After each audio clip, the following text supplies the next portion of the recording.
दोस्तों, अमजद इस्लाम अमजद का एक मारूफ कलाम, एक बड़ी खूबसूरत सी नज्म आप लोगों की समातों की नज़र करने लगा हूं। इसको सुनिएगा और मुझे उम्मीद है अमजद इस्लाम अमजद की ये जो नज्म है ये आपको बहुत अच्छी लगेगी। और अगर आपको ये अच्छी लगे तो इसको अपने दोस्तों के साथ ज़रूर शेयर करें और मुझे ज़रूर फीडबैक दीजिएगा कि ये आपको कैसी लगी, क्योंकि इसको मैं खास तौर पे आप तमाम सुनने वालों की फरमाइश पे ही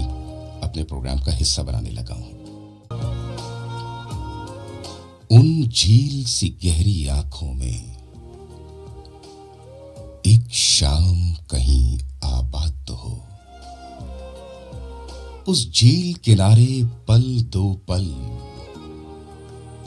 एक ख्वाब का नीला फूल खिले,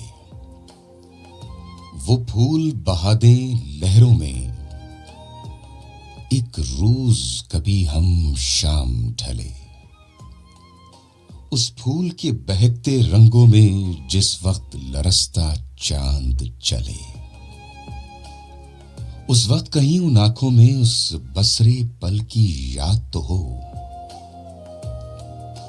उन झील सी गहरी आंखों में एक शाम कहीं आबाद तो हो। फिर चाहे उम्र समुंदर की हर मौज परेशान हो जाए, फिर चाहे आंख दरीचे से